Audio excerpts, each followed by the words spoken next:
We've all made terrible decisions before, okay? You know it. I know it. I was in college once too. Okay, you'd be shocked at what you do after a few good old pulls of the $8 UV blue. Anyway, the same is said for your automotive life, okay? We've all made some pretty regretful decisions with our cars before, but hey, guess what? If you've kept some of those terrible decisions on your car now, they're actually now back in style, right? How could you be angry about underglow anymore? But what if we could Marty McFly and never make the mistake to begin with? Wow, I'm Alex at.fi on Instagram, and today we're gonna be talking about some of the worst JDM cars to buy when you're actually looking to modify your car. And if this is your first Fitment Industries video, welcome.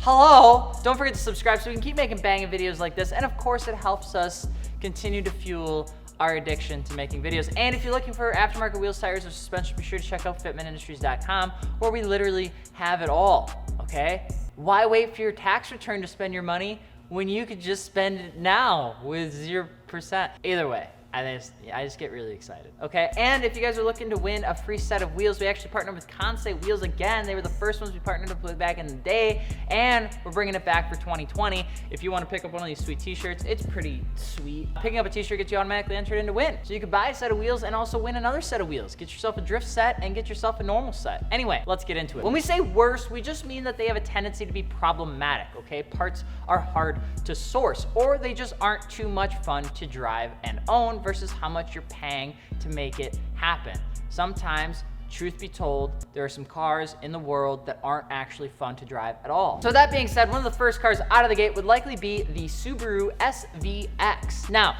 these cars were way ahead of their time in the 90s, and if you've seen them, you probably didn't know what they were back then. You probably do now, but not back then. They had some insanely fancy tech. They had futuristic looks. They had, and it was Subaru's attempt to market against the RX-7. Now, unfortunately, right off the bat, the car actually didn't do too well. Rumors of the car losing money with each sale didn't help it, and the fact that it was just a little bit bonkers in terms of the design and the high price, it never really actually took off. Fast forward a few decades and people wanted to snag them, because guess what? They were neat looking. They were pretty cool, and had they fancy windows. You know, they had like the glass windows. It looked really neat and stuff, and that's pretty much all they had going for them. But here's the issue though. SVXs have transmissions made of glass, and they have a tendency to blow up anywhere from 40K to 150K with like no foreseeable issues. Give me 1 second. This hair is killing me. So anyway, like I was saying, it pretty much has everything possible with the transmission blowing up. Sometimes you have wheel bearings that just have a tendency to go out. You have a lot of the underside necessity repair issues that just don't last as long as they're supposed to. And it's just not a very good JDM car to modify. Now, they are neat, and if you enjoy keeping a futuristic classic like this alive, you could definitely pick one up, and they are, you know, you're gonna turn heads. The problem is a lot of times, a lot of the things on this car, they're not maintenance items more than they're like, wait a minute, why the hell did that even blow up? That makes no sense. I just repaired it 10,000 miles ago. That's pretty much what you're dealing with. Another car on the list would probably be, I hate to say it, the Mitsubishi Eclipse. Now, not all of the Mitsubishi Eclipses, but the 1990 to the 1994, okay? The generations of the Eclipse have almost always had a tough time, with a few hidden gems in the second generation, or if you just modify the hell out of the first generation. However, the first generation was always a dangerous car to pick up with for a few different reasons. There were some gasket issues, okay? Some AC issues, some ball joint issues, alternators, differentials, turbos, steering, hatch issues, rust, and more. Now, there's a couple things. They were performing, and they did an absolute fantastic job at the time, and can be a blast to actually drive. But the problem is that they had constant issues, and it makes me sad. Picking up one of these will usually always make your weekends end up being spent in the garage. And if you enjoy that, hell yeah, brother. However, the garage time won't be spent making your car look cool. It'll be spent wondering why the your car overheats after 42 seconds of being on. Another tough car to keep alive and also own would probably be, I'm sorry friends, Mazda RX8. The RX8 is a properly fun car, and you can do quite a bit with them.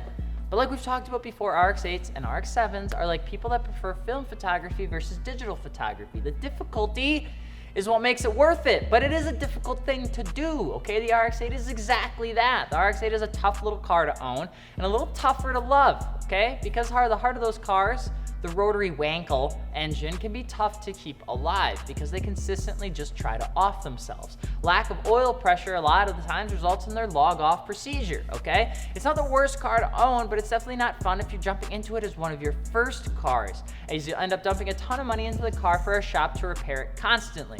RX8s and RX7s are for people that have a tendency to know their way around a rotary or have had good experience as a mechanic or have had experiences with repairing motors in the past. And last but not least, a car that is terrible, but more terrible to just keep alive if you're looking to keep it OEM, would be the Datsun 240 through 280Z. Okay, for the sake of it, we'll stick to the 240Z, but this will likely apply to all three trim levels of the Z car. Okay, I've owned one, so I can say this. They're sharp looking, fun to drive, and are one of the classiest ass JDM cars out there. It's just a banging car, okay? However, when they are stock, they're pretty much a massive pain in the ass. And here's why.